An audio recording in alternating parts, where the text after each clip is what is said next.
शिका सिंह। फिलहाल हम मौजूद है 12 क्वार्टर के गली नंबर 2 में और यहाँ पे आप देख सकते हैं फिलहाल एक जनसभा चल रही है रामनिवास राणा जी की, जहाँ पे रामनिवास राणा जी पहुंचे। वहीं दूसरी तरफ देखा जाए तो चुनावों को अब केवल कुछ ही चंद दिन बाकी है, जिनमें चुनाव प्रचार जो है लगातार तेजी पकड़ता रहे। वही जनता भी जो है बहुत एक्टिव हो चुकी है। फिलहाल रामनिवास राणा जी क्या कुछ कहना चाहते हैं, एक बार उनसे बातचीत कर लेते हैं। 20 साल में काम किए, मैं 2 साल में काम करने का काम करूंगा, चाहे मुझे कुछ भी करना पड़े। 2 साल में जो है सभी समस्या हिसार की, जिस तरह सीवरेज की है, युवाओं को बेरोजगारी की है, जिस तरह से नशाखोरी की है, जो पानी सप्लाई की है, जो गंदा पानी पीने का काम हो रहा है, ये सारी समस्याएं जो है 2 साल के भीतर सारी समस्या खत्म कर दी। कल प्रधानमंत्री नरेंद्र मोदी जी आए थे, इससे कहीं ना कहीं उन पर प्रभाव नहीं पड़ेगा? नहीं, वो पड़ेगा। भाजपा के वोट फिरने हैं, हमारे भाजपा के 2 खड़े हैं। पहले सावित्री जिंदल जी ने जो है टिकट मांगी थी भाजपा की टिकट मिली नहीं, वो निर्दलीय खड़ी होगी। तो वो तो भाजपा की बी टीम है सावित्री जिंदल जी, और वो हमारे को जो है कमजोर करने के लिए खड़ी हुई है। वो सिर्फ ये चाहती है भी रामनिवास राणा को कमजोर किया जाए, और रामनिवास राणा कमजोर होता है तो मेरी हिसार की जनता, मेरा परिवार कमजोर होता है। सर, लगातार बी टीम की आप लोग बातें कर रहे हैं। वहीं कल मोदी जी आए थे, उन्होंने कहा था कि जो ये बी टीम वाली बातें चल रही है ऐसा कुछ भी नहीं है। बीजेपी की केवल एक प्रत्याशी है जो कि कमल गुप्ता जी। उसके बाद जो ये बातें बताई जा रही है वो सिर्फ जनता को भड़काने की या बहकाने की बातें की जा रही है। इनके ऊपर उन्होंने पूरा संकोच लगाया। आप क्या कहना चाहेंगे? पार्टी के नेता, सीनियर नेता, पार्टी की जो टिकट दे रखी है उसके खिलाफ कैसे बोल सकते हैं? लेकिन अंदरूनी बात है, ये सावित्री जिंदल को इन्होंने खड़ी की है, भाजपा ने खड़ी की है, और भाजपा की बी टीम है। लेकिन स्टेज के ऊपर प्रधानमंत्री कैसे कह सकता है? टिकट तो देता है कमल गुप्ता को, तो वो सावित्री जिंदल के वास्ते कैसे बोल सकता है? बोल ही नहीं सकता। लेकिन जनता तो समझ चुकी है, जब भाजपा की टिकट मांग रही थी, भाजपा की मिली नहीं, निर्दलीय खड़ी होगी। तो वो निर्दलीय क्यों खड़ी हुई है? निर्दलीय इसी वास्ते खड़ी हुई है कि रामनिवास राणा को कमजोर किया जाए और रामनिवास राणा को जो है आगे बढ़ने से रोका जाए। सावित्री जिंदल ने ये बात कही है कि नवीन जिंदल वो अपनी पार्टी के लिए वोट मांगे, अब मैं अपनी पार्टी के लिए वोट मांगूंगा। ये सब कहने की बातें हैं। नवीन जिंदल जी भी पूरी जो है इसकी कोशिश कर रहा है, जगह जगह टेलीफोन कर रहा है, पूरा प्रयास सावित्री जिंदल जी के लिए कर रहा है। कौन ऐसा होगा जो आपकी माता के लिए नहीं करता?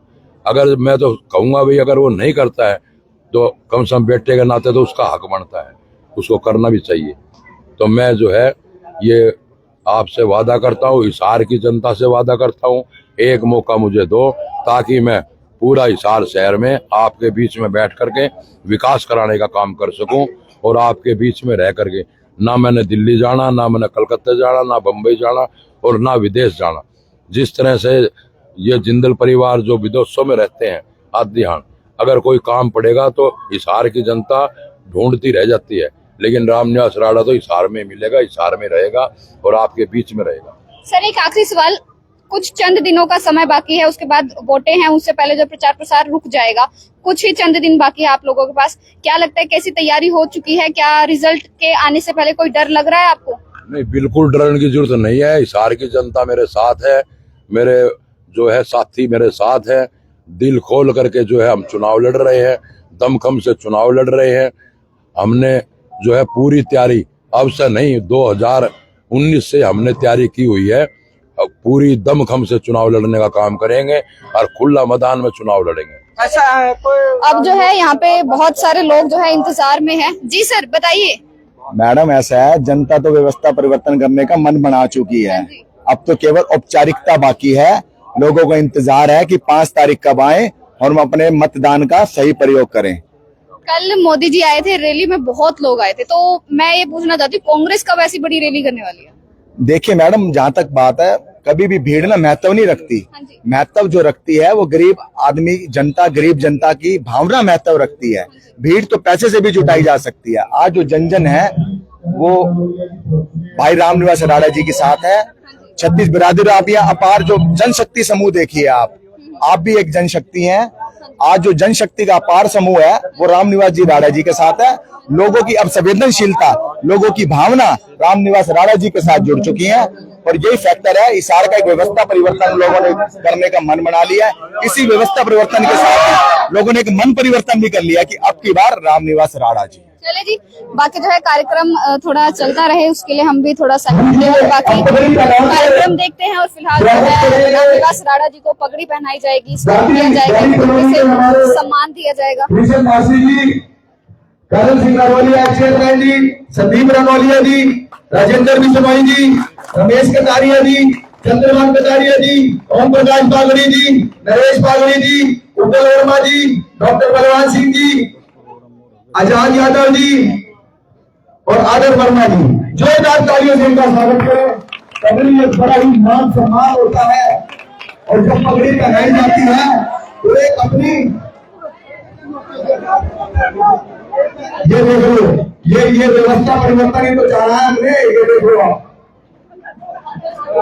आज हिसार का हाल जो है, हालात जो है हिसार के बद से बदल चुके हैं, बदतर हो गए हैं और इन्हीं हालातों को हाथ बदलेगा हालात। तो साथियों, अब की बार कांग्रेस सरकार, Congress party, Congress party, Ramniwas Rana, Congress party, Congress party, भाई रामनिवास राणा, कांग्रेस पार्टी, भाई रामनिवास राणा, कांग्रेस पार्टी, भाई रामनिवास राणा। जय तेरा पार्टी, जय तेरा पार्टी, जय तेरा पार्टी, कांग्रेस पार्टी जिंदाबाद। यशिका सिंह। फिलहाल हम मौजूद है 12 क्वार्टर के गली नंबर 2 में और यहाँ पे आप देख सकते हैं फिलहाल एक जनसभा चल रही है रामनिवास राणा जी की, जहाँ पे रामनिवास राणा जी पहुंचे। वहीं दूसरी तरफ देखा जाए तो चुनावों को अब केवल कुछ ही चंद दिन बाकी है, जिनमें चुनाव प्रचार जो है लगातार तेजी पकड़ता रहे। वहीं जनता भी जो है बहुत एक्टिव हो चुकी है। फिलहाल रामनिवास राणा जी क्या कुछ कहना चाहते हैं, एक बार उनसे बातचीत कर लेते हैं। 20 साल में काम किए, मैं 2 साल में काम करने का काम करूंगा, चाहे मुझे कुछ भी करना पड़े। 2 साल में जो है सभी समस्या हिसार की, जिस तरह सीवरेज की है, युवाओं को बेरोजगारी की है, जिस तरह से नशाखोरी की है, जो पानी सप्लाई की है, जो गंदा पानी पीने का काम हो रहा है, ये सारी समस्याएं जो है 2 साल के भीतर सारी समस्या खत्म कर दे। कल प्रधानमंत्री नरेंद्र मोदी जी आए थे, इससे कहीं ना कहीं प्रभाव नहीं पड़ेगा? नहीं, वो पड़ेगा। भाजपा के वोट फिरने हैं, हमारे भाजपा के 2 खड़े हैं। पहले सावित्री जिंदल जी ने जो है टिकट मांगी थी भाजपा की टिकट मिली नहीं, वो निर्दलीय खड़ी होगी। तो वो तो भाजपा की बी टीम है सावित्री जिंदल जी, और वो हमारे को जो है कमजोर करने के लिए खड़ी हुई है। वो सिर्फ ये चाहती है भी रामनिवास राणा को कमजोर किया जाए, और रामनिवास राणा कमजोर होता है तो मेरी हिसार की जनता, मेरा परिवार कमजोर होता है। सर, लगातार बी टीम की आप लोग बातें कर रहे हैं। वहीं कल मोदी जी आए थे, उन्होंने कहा था कि जो ये बी टीम वाली बातें चल रही है ऐसा कुछ भी नहीं है।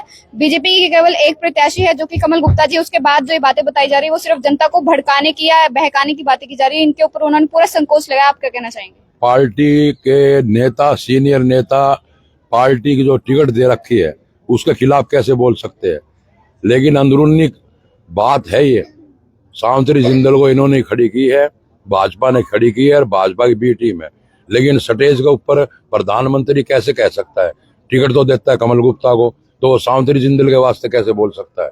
बोल ही नहीं सकता। लेकिन जनता तो समझ चुकी है, जब भाजपा की टिकट मांग रही थी, भाजपा की मिली नहीं, निर्दलीय खड़ी होगी। तो वो निर्दलीय क्यों खड़ी हुई है? निर्दलीय इसी वास्ते खड़ी हुई है कि रामनिवास राणा को कमजोर किया जाए और रामनिवास राणा को जो है आगे बढ़ने से रोका जाए। सावित्री जिंदल ने ये बात कही है कि नवीन